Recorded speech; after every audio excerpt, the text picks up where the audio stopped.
Hey there, my friends. Hope the week is off to a good start for you. We're kind of dreary here in South Alabama, but what are you going to do? It's the weather, no control over it. But anyhow, thought I'd start the week talking about plant based weight loss. As I've mentioned many times on this show before, I listen to podcasts all the time. I listen to them while I'm in the gym, I listen to them when I'm in my car. And a lot of times I'll listen to them in the morning and at the end of the day, sometimes instead of just, sitting down and watching TV or whatever. But I've been, like I say, some of the ones I really like are the Exam Room podcast. I like The Proof by Simon Hill. And I've been listening to The Proof a little bit more recently. And I've listened to, I've come across some various episodes on different people's channels where, it's Dr. Joel Furman. And it's interesting. I like to get all these different perspectives. I like Dr. Neil Bernard. I like Dr. Will Bulsiewicz, like Dr. Greger. Had not heard a lot of Dr. Furman's stuff. And also, too, as I mention people, I always have to kind of put this in as a disclaimer. Not everybody I mention, sometimes somebody will say, well, what do you think about? And they'll pick one little thing that he has, what he says about this. I don't agree with anybody on everything. I just take bits and pieces here and there. But he puts out some pretty solid advice and stuff. I think the word he uses is a nutritarian diet. In other words, and that really just that's got a ring to it, but it also kind of sums it up. We're eating for our nutrition. I think so many people, especially when they're losing weight, they've never been used to eating for their nutrition before. They eat for their tongue. So many people just eat for their tongue. Oh, what do I feel like today? What taste will entertain me? Now, also, as I'm talking about that too, just to make it very clear, I'm not saying nobody's going to exist on bland, boring food. So we do have to find ways to, spice our food up, make it taste a little better. But it doesn't have to be with all this chemical process, this, that, and the other. It doesn't have to be with tons of fat. It doesn't have to be by drowning it in oil or adding salt to it or a lot of salt to it. And it just boils down to if we're like, and also too, been eating like this for 11 plus years now. I just don't really buy the whole we're all different thing to a certain extent, yes, but it's almost like people kind of just like to give themselves little excuses like, well, this is how this doesn't work, this doesn't, blah, blah, blah.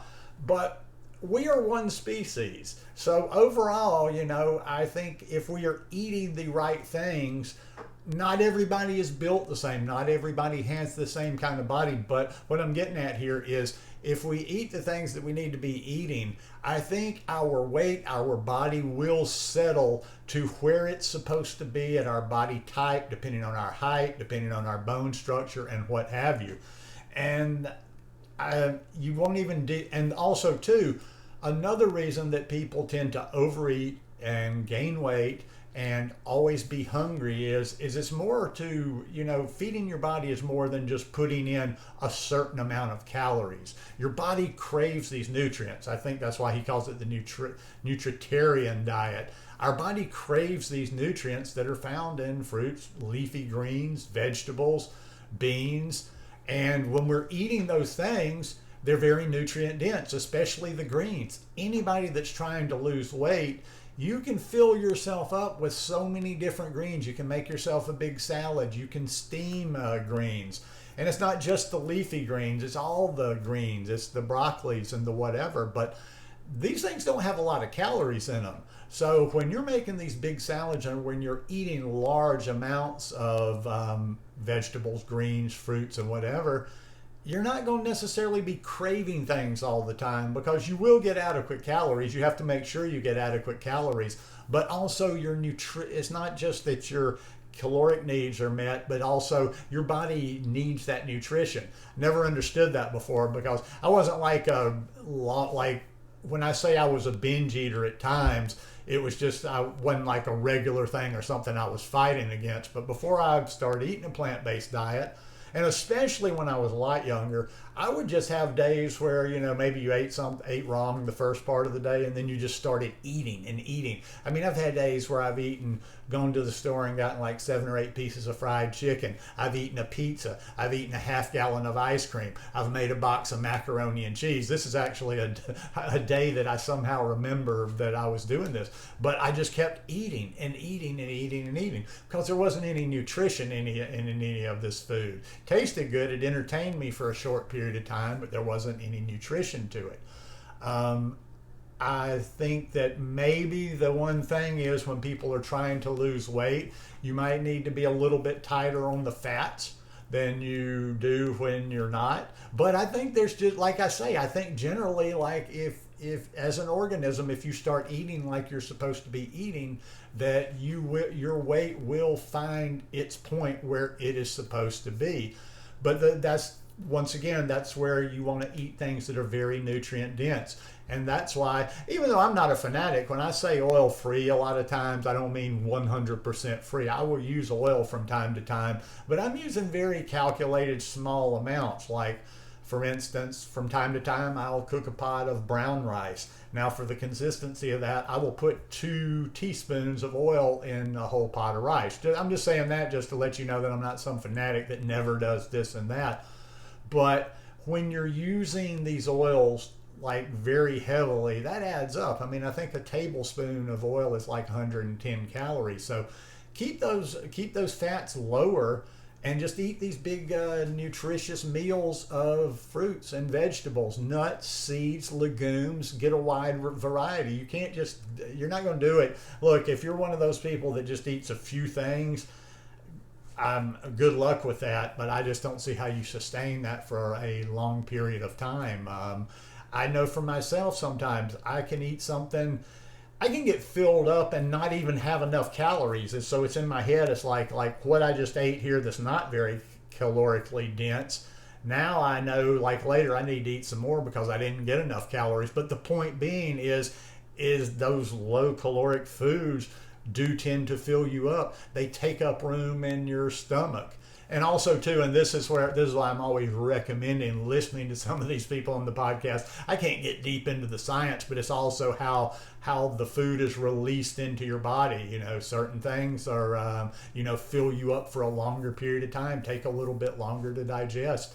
Another thing too, I'm going to keep this one just really short today because, like I say, this is just practical. It's not like, okay, you need to eat this for lunch, eat this for dinner, do it like this. You just need to eat the right types of food. Also, when you're eating foods, that's why it's very important. Like, look into some talks on fiber. Fiber is so important. When we're eating the right amounts of fiber, when we're eating a lot of fiber in our food, that tends to give us more of a satiated feeling for a longer period of time as well. And all these foods, they have fiber in them.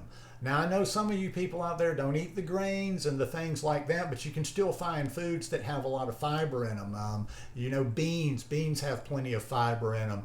All these different things that we are eating, but you do want to eat a lot of foods that have a lot of fiber because that fiber does fill your stomach up. And fiber is just so beneficial for us anyway. So, like I said, going to keep this one short today because the point of it is just there's no special, okay, I'm going to do this for weight loss. I'm going to do this for my skin. I'm going to do this for this and this for that.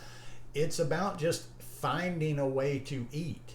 I mean, I never did really run around looking for, specific things for this purpose, or I'm not doing a liver thing. I'm not eating for my liver. I'm not eating for my heart. I'm not eating for this. I'm not eating for weight loss. I'm just eating to feed my body the nutrients that it needs. Now, I know some people out there don't think that we're getting any nutrients from fruits and vegetables and all that kind of stuff, but they are the most nutrient rich, especially the green vegetables. And not just the leafy green vegetables, but green vegetables in general. They have so much nutrition in them. So, like I say, instead of thinking of it like a diet or like what you have to cut out or like anything else, you kind of have to change your mentality from any other way that you've tried to lose weight before. So anyhow, I hope this isn't a little too convoluted today. I just this one was just shooting a little bit from the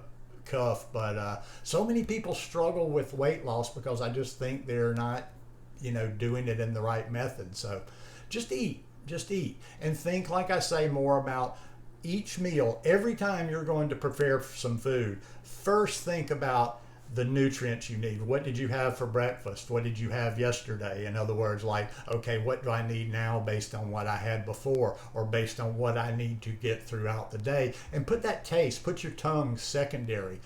But as always, find healthy toppings, find healthy salad dressings, find healthy sauces and ways to make your food taste good without pouring all like a whole chemical, pardon my language, shit show on it. But anyhow, hope you guys enjoyed this one today. If you like it, please leave me a thumbs up, and I'll see you again throughout the week.